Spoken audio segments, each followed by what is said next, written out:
وہ واقعہ جو تاریخ پر نقوش چھوڑ گیا۔ سابق صدر اور پاک فوج کے سابق سپہ سالار جنرل ریٹائرڈ پرویز مشرف ان خوش قسمت مسلمانوں میں سے ایک ہیں جنہیں اللہ کے گھر کعبہ شریف کی حفاظت کرنے اور اس کی حرمت پر اپنی جان کی بازی لگانے کی سعادت نصیب ہوئی۔ اس وقت کے میجر پرویز مشرف نے 1979 میں خانہ کعبہ پر قبضہ کرنے کی کوشش کرنے والے دہشت گردوں کے نرغے سے آزاد کرایا۔ پرویز مشرف مملکت خداداد اسلامی جمہوریہ پاکستان کے سابق صدر اور اس کی سرحدوں کے محافظ پاک فوج کے سابق سپہ سالار کی حیثیت سے یاد رکھے جائیں گے، مگر ان کا وہ کارنامہ جو ہر مومن کا خواب ہے، جس کی خواہش ہر مسلمان کی تمنا ہے، اس کے بارے میں بہت کم لوگ جانتے ہیں۔ 20 نومبر 1979 بروز منگل اسلامی سال کے پہلے مہینے محرم کی پہلی تاریخ تھی۔ خانہ کعبہ میں نماز فجر ادا کی جا رہی تھی۔ امام صاحب نے سلام پھیرا ہی تھا کہ کچھ حملہ آوروں نے ان کو گھیرے میں لے لیا اور لاؤڈ سپیکر اپنے قبضے میں لے لیا۔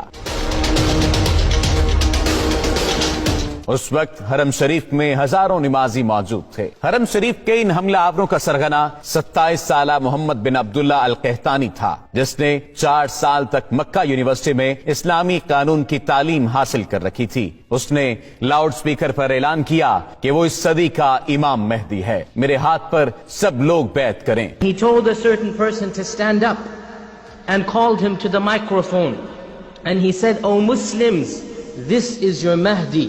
Give bay'ah to him." محمد بن عبداللہ القحطانی 500 ساتھیوں سمیت خانہ کعبہ پر حملہ آور ہوا تھا اور حرم پاک میں داخل ہونے کے بعد تمام دروازے بند کر دیے۔ ہزاروں نمازیوں کو یرغمال بنا لیا۔ اس گمراہ کن ٹولے نے مقام ابراہیم علیہ السلام کے قریب جا کر اسلحے کے زور پر دہشت پھیلانا شروع کر دی، زبردستی لوگوں سے بیعت لینا شروع کر دی۔ کئی صدیوں کے بعد یہ پہلا موقع تھا جب خانہ کعبہ عام انسانوں کے لیے بند کر دیا گیا تھا۔ سعودی حکومت نے ان حملہ آوروں سے نمٹنے کے لیے اپنی فوج بھیجی جو بری طرح ناکام رہی۔ سعودی کمانڈوز حرم پاک میں داخل تک نہ ہو سکے تھے۔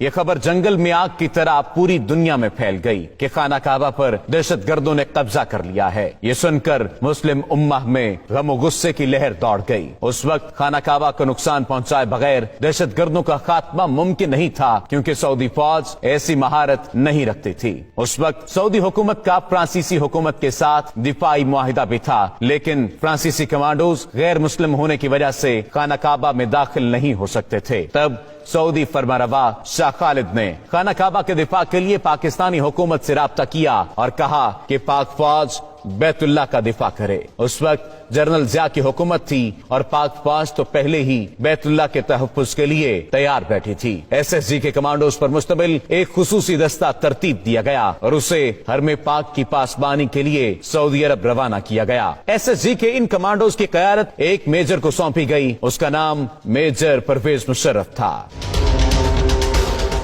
جب پاکستانی کمانڈوز کا یہ دستہ حرم پاک پہنچا تو اس وقت دہشت گردوں کے قبضے کو 1 ہفتہ ہو چکا تھا۔ پاک فوج کے کمانڈوز کا یہ ٹریڈ مارک ہے کہ اپنے دشمن پر اتنی تیزی سے حملہ آور ہوتے ہیں کہ انہیں سنبھلنے کا موقع بھی نہیں دیتے۔ یہاں پر معاملہ کچھ مختلف تھا، کیونکہ بات خانہ کعبہ کی حرمت کی تھی۔ میجر پرویز مشرف کی قیادت میں SSG کے کمانڈوز نے حرم پاک کا کیمروں کی مدد سے جائزہ لیا۔ میجر پرویز مشرف نے دہشت گردوں کی پوزیشن کو مارک کیا اور حکمت عملی بنانا شروع کر دی۔ میجر پرویز مشرف نے سعودی حکام سے کہا کہ مسجد حرام کے صحن میں پانی چھوڑ دیا جائے اور کمانڈوز کو ہیلی کاپٹر کے ذریعے مسجد کی چھت پر اتارنے کی اجازت دی جائے۔ اجازت ملنے کے بعد SSG کے کمانڈوز کا اصل ایکشن شروع ہوا۔ ایک طرف مسجد حرام کی چھت پر کمانڈوز اترنا شروع ہوئے تو دوسری جانب خانہ کعبہ کے صحن میں کھڑے پانی میں میجر پرویز مشرف کے حکم پر کرنٹ چھوڑ دیا گیا۔ اس فوری اور غیر متوقع کارروائی کی وجہ سے دہشت گردوں کے ٹاپ شوٹرز غیر فعال ہو گئے اور